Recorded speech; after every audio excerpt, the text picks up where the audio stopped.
Bulldozer action से हमें कोई मतलब नहीं है। बुलडोजर उनका सारा संपत्ति जला देने से हमें इंसाफ नहीं मिल जाएगा। आपने सुना होगा ध्यान से, मेरे पिताजी लास्ट बार क्या बोले थे, परंतु वो नहीं छोड़ा। तो सर बुलडोजर एक्शन करने से, उसका घर संपत्ति सब जलाने से इससे हमें इंसाफ नहीं मिलेगा। हमें उससे उसकी फांसी से इंसाफ मिलेगा। तो वो हाथ जोड़कर बोले थे कि मतलब ये तुम क्या कर रहे हो, मेरा छोटा बच्चा बच्ची है, अभी वो 10 साल का है, मतलब मैं कैसे रहेगा, बक्सर पढ़ने गया है, मेरे को बख्श दो, मेरा सारा धन दौलत जो है जला दो, बस मेरे को बख्श दो। जो पिता अपने बेटे को, अपनी बेटियों को पढ़ाने के लिए दिन रात प्रयास करते हैं, मेडिकल का सपना, डॉक्टर बनने की सपना को पूरा करने की बात होती है, और हर कोई माँ बाप चाहता है कि मेरा बेटा बेटी को मेरा सपना पूरा करेगा, डॉक्टर, इंजीनियर या जो भी उसकी चॉइस है उसके साथ वो मतलब कि वो तैयारी करके आगे बढ़ेगा। लेकिन ऐसी अहियापुर में जिस तरीके से दुर्दांत अपराधियों के द्वारा जघन्य हत्या हुई है, ऐसे में एक बेटी अपने पापा के लिए जो कह रही है वो काफी हृदय विदारक है। 24 तारीख की घटना सुबह 5 बजे का और दिन मंगलवार, और उसके बाद जो है अहियापुर घटना को पूरा देश देख रहा है। ऐसे में बुलडोजर एक्शन की बात आ रही है, बुलडोजर कार्रवाई जबरदस्त चल रही है, पुलिस पूरा एक्शन में है। कल भी जिस तरीके से कुर्की जब्ती हुई, आरोपियों के ठिकाने को जो है, उस घर को जो है एकदम क्षतिग्रस्त कर दिया गया बुलडोजर से। और जिस तरीके से वहाँ की पुलिस की टीम एक्टिव है, एसपी शिवम आर्या वो भी पूरा एक्शन में है। एसडीएम साहब ने कहा कि अपराधी कहीं भी होगा, पाताल से ढूंढ के जो है किसी भी ठिकाने से निकाला जाएगा। ऐसे में निधि है जो इनके पिताजी, विनोद यादव इनके पिताजी हैं, जो आज भी जूझ रही है और आज भी इंसाफ के लिए कह रही है। ये बुलडोजर तो चल रहा है, बट इन्हें लगातार कह रही है कि मुझे फांसी चाहिए, फांसी उन लोगों को चाहिए जो लोग इस तरह से कुकृत्य किए हैं, जघन्य अपराध किए हैं। ये निधि, जिस तरीके से बुलडोजर एक्शन शुरू हुआ है, क्या लग रहा है? अभी तो उम्मीद लग रहा है कि बुलडोजर हुआ है तो कुछ एक्शन होगा, पर अभी तक 8 दिन हो गया, एक भी अपराधी पकड़े में नहीं है, अपराधी फरार हैं। तो मैं ये कहना चाहूँगी अपने एसपी साहब से कि आपकी इतनी रफ्तार धीमी क्यों है? अगर ऐसे आपकी रफ्तार धीमी रही तो रोज ऐसे अपराध हो रहे हैं कि कैसे आप करेंगे? जल्दी से जल्द एक्शन लीजिए। उम्मीद है कि इंसाफ मिलेगा। अब देख रहे हैं इंसाफ मिल रहा है कि नहीं। 8 दिन हो गया, अभी तक अपराधी फरार हैं, तो हम ये पूछेंगे कि इतना आप मतलब अभी तक से अपराधी पकड़े में क्यों नहीं आए? आपकी रफ्तार इतनी धीमी क्यों है? आप लोग के जो विधायक सांसद हैं वो आए यहाँ पे? नहीं, सुधाकर सिंह नहीं आए। सुधाकर सिंह नहीं आए अभी तक, यहाँ के सांसद हैं, क्यों नहीं आ रहे हैं? हो सकता है उनका मिलाप हो उनके साथ, वो उनके पक्ष में हो, अच्छा, इसलिए नहीं आ रहे होंगे। सुधाकर सिंह एक बार भी यहाँ नहीं आ पाए? नहीं, एक बार भी नहीं आया। 8 दिन हो गया। परिवार में एक बार भी मिलने नहीं, एक बार भी नहीं आया। पूर्णिया के सांसद पप्पू यादव आए थे, पर हमारे सांसद नहीं आए। हमें उनसे कोई उम्मीद तो नहीं है, पर देखते हैं आगे क्या करते हैं। अभी 8 दिन सांसद आए थे यहाँ पर में। हाँ, उनसे हमें उम्मीद है, वो प्रॉमिस करके गए हैं कि हम इंसाफ दिलवाएंगे, फांसी की सजा दिलवाएंगे, प्रॉमिस किए हैं। हाँ। पप्पू यादव हर जगह जाते हैं, बिहार में हर लोगों के वो सहारा बनते हैं, क्या उन्होंने कहा था? वो बोले थे कि जब तक मैं फांसी का सजा नहीं दिलवाऊंगा तब तक से चैन से नहीं सोऊंगा, अगर फांसी की सजा नहीं दिलवाया तो दोगला का पैदाइश होगा। उन्होंने बड़ा एक्शन लिया है इन अपराधियों को लेकर के।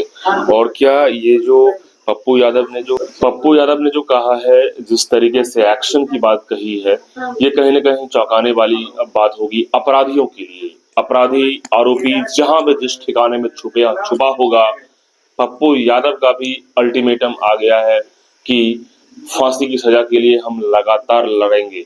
और पप्पू यादव तो जिस तरीके से एक्शन में दिख रहे थे यहाँ पर में, सरकार पे भी वो बहुत ज्यादा फोकस थे, सरकार को भी उन्होंने घेरा था कि सरकार क्या कर रही है, सिंदूर का सौदागर है ये लोग।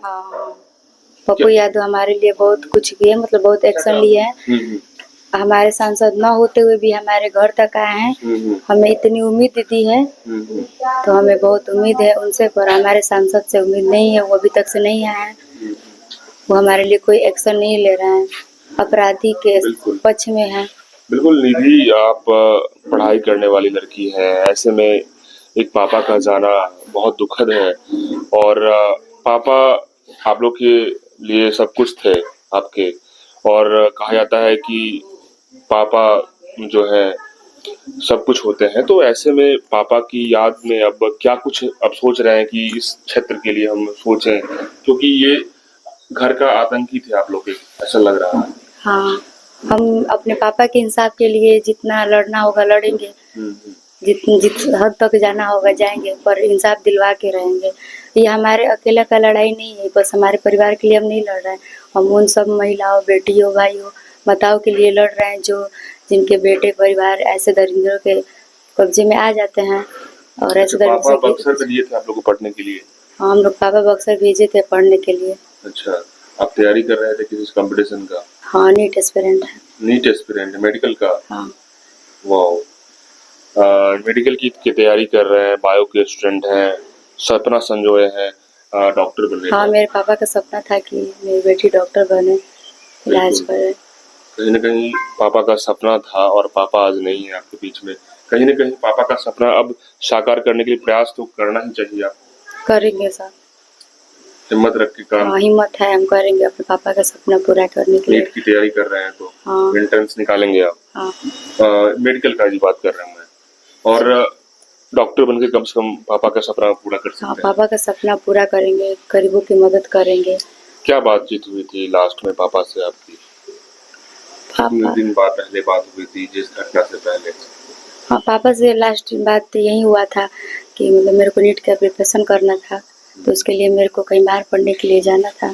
तो मेरी मम्मी बोली थी उनसे कि मतलब बाहर पढ़ने के लिए भेज दिए। तो बोले थे कि ठीक है, मतलब मई बाद देखते हैं। और फिर तब तक से हम बोले थे कि लैपटॉप मेरे को चाहिए, तो मेरे पापा मेरे को लैपटॉप खरीद के दिए थे।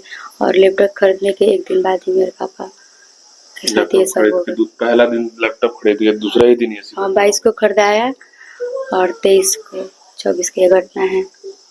यानी कि एक तरफ तैयारी करने के लिए पापा ने आपको लैपटॉप दिया, हाँ, लेकिन दूसरे ही दिन हाँ, और वो इस मतलब भेजने के कहीं बाहर प्रयास कर रहे थे, इसमें लगे हुए थे। अच्छा, कहीं बाहर तैयारी हाँ। के लिए लगे हुए। हाँ। और आपको बता दें कि बुलडोजर एक्शन तो शुरू हो गया है, लेकिन यहाँ पर में कोर्ट का भी अब लगातार फटकार चलेगा। कोर्ट का जो ऑर्डर है उसी के द्वारा ही बुलडोजर एक्शन किया गया है।